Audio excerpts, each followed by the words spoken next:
मणि महेश यात्रा के लिए नई नोटिफिकेशन और नई इंफॉर्मेशन के साथ आपके बीच आए हैं घूमो जी भर के। मैं हूं आपके साथ अविरल जैन। जैसे कि आपको पता है कि हम लोग मणि महेश यात्रा या अमरनाथ यात्रा या हिमाचल से रिलेटेड सारी यात्राओं को या उत्तराखंड से रिलेटेड सारी यात्राओं के बारे में आपको संपूर्ण जानकारी देते हैं। उसी के चलते मणि महेश यात्रा के बारे में आपके लिए बहुत बड़ी नोटिफिकेशन, सरकारी नोटिफिकेशन, एक नई जानकारी लेकर आपके बीच प्रस्तुत हुए हैं। वीडियो को बिना स्किप करे जरूर देखें और अपने सगे संबंधियों के साथ शेयर जरूर करें। अब आप बिना पंजीकरण यानी कि बिना रजिस्ट्रेशन के भूल ही जाइए मणि महेश यात्रा। अगर आप लोग सोच रहे हैं कि हम बिना रजिस्ट्रेशन के मणि महेश यात्रा कर पाएंगे, तो अब आपका यह सोचना बिल्कुल गलत होगा। हिमाचल प्रदेश के अंदर 2023 में अभी आजकल जो त्रासदी, जो आपदाएं चल रही हैं, उसके चलते हुए मणि महेश यात्रा को कर तो दिया है स्टार्ट, लेकिन उसके लिए लोगों ने, गवर्नमेंट ने, शासन ने बिना पंजीकरण के लिए मणि महेश यात्रा को पूर्ण रूप से बंद कर दिया है।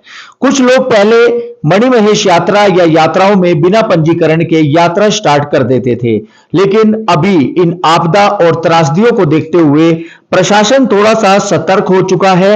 उन्होंने मणि महेश यात्रा के लिए जो लोग रजिस्ट्रेशन करेंगे उनके पास एक क्यूआर कोड आएगा। उस क्यूआर कोड आने के बाद उसको स्कैन करके ही आप यात्रा कर पाएंगे। हिमाचल प्रदेश के अंदर अभी कांगड़ा, हमीरपुर, शिमला, सोलन और बहुत सारे जिलों के अंदर बेहद ही ज्यादा आपदा और त्रासदी का समय चल रहा है। काफी ज्यादा कैजुअलिटी हुई है, कई मकानों और घरों को और सड़कों को नुकसान हुआ है। उसी के चलते यात्राएं भी इस समय अगस्त में शुरू हो जाती थी, लेकिन प्रशासन द्वारा इन आपदा और बारिश का माहौल देखने के कारण अभी इन यात्राओं को स्थगित कर दिया था। मणि महेश यात्रा प्रशासनिक तौर पर 7 सितंबर से आरंभ हो रही है। 7 सितंबर से 23 सितंबर तक मणि महेश यात्रा अब चलेगी। ऐतिहासिक मणि महेश यात्रा के लिए इस बार श्रद्धालुओं को पंजीकरण करवाना होगा। बिना पंजीकरण के यात्रा पर जाने का अनुमति नहीं मिलेगी। यात्रा के लिए ऑनलाइन पंजीकरण शुरू हो गया है।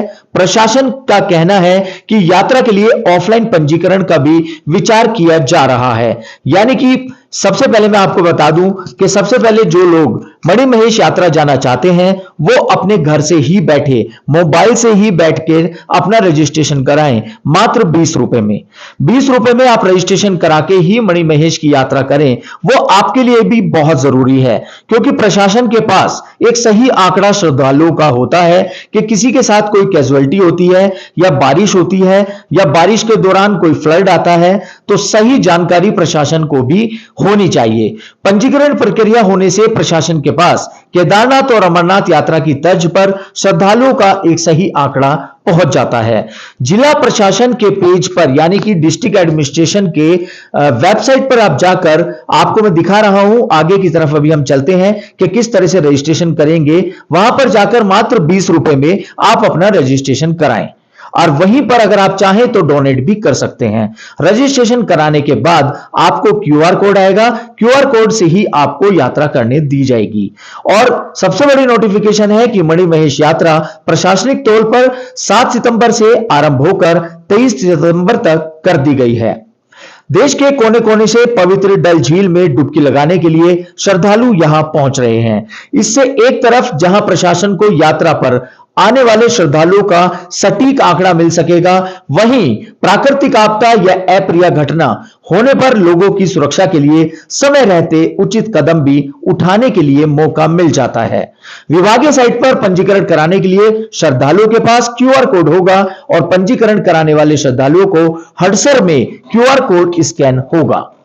अभी हम चलते हैं डिस्ट्रिक्ट एडमिनिस्ट्रेशन की मणि महेश यात्रा की ऑफिशियली वेबसाइट पर। ये जो आपके स्क्रीन के सामने दिखाई दे रही है, यहां साफ साफ लिखा है कि 7 सितंबर 2023 से 29 सितंबर 2023 तक यह यात्रा आधिकारिक तौर पर आरंभ कर दी गई है।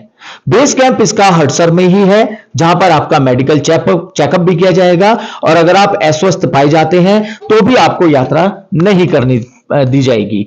इसके अलावा घूमो जी ने अपने चैनल के अंदर ही यात्रा का पूर्ण रजिस्ट्रेशन फॉर्म कैसे भरें सारा कुछ बताया है, लेकिन अब दोबारा से आपको एक जल्दी जल्दी बता देते हैं एक स्टेप बाय स्टेप कि आप ऑफिशियली वेबसाइट मणिमहेश यात्रा.hp.gov.in पर जाएं और वहां पर अपना नाम, father name, date of birth, mobile number, gender, nationality, किस स्टेट से आप आ रहे हैं, किस डिस्ट्रिक्ट से आ रहे हैं, कि पूरा एड्रेस आपका क्या है, किस दिन आप जाना चाह रहे हैं, आपका इमरजेंसी कॉन्टैक्ट नंबर क्या है, आपका इमरजेंसी कॉन्टैक्ट नंबर का नाम क्या है, आपका ब्लड ग्रुप कौन सा है, आपका ईमेल आईडी क्या है, या आप आईडी में आधार कार्ड, ड्राइविंग लाइसेंस या क्या लगा रहे हैं। इस तरह की सूचनाएं यहां पर आप सही से भरें और मात्र 20 रुपए का पे करके आप गूगल पे, पेटीएम, क्यूआर कोड, यूपीआई या एनईएफटी वगैरह से भी कर सकते हैं और आपके पास यात्रा की स्लिप आ जाएगी। यात्रा की स्लिप आने के बाद हडसर में जैसे ही आप पहुंचेंगे तो बेस कैंप पर आपका क्यूआर कोड स्कैन होगा और आपको यात्रा पे जाने दिया जाएगा। अगर कुछ लोग ये सोच रहे हैं कि अभी हमें जरूरत नहीं है, हम वहीं जाके करवा लेंगे ये रजिस्ट्रेशन, तो अभी ऑफलाइन पंजीकरण की सुविधा गवर्नमेंट ने नहीं शुरू की है। ध्यान रखिएगा, आपको मणिमहेश यात्रा पर आने से पहले यह छोटा सा काम अपने मोबाइल या लैपटॉप या पीसी से घर बैठे करवा सकते हैं या खुद भी कर सकते हैं। तो यह थी घूमो जी की एक सटीक और नई इंफॉर्मेशन मणिमहेश यात्रा को लेकर। सभी के साथ इसको शेयर करें कि मणिमहेश जाना है तो आप अपना पंजीकरण कराकर ही जाएं, बिना पंजीकरण भूल ही जाइए मणिमहेश यात्रा। और इस तरह की नोटिफिकेशन और नई यात्राओं की वीडियो देखने के लिए सब्सक्राइब करें घूमो जी भर के।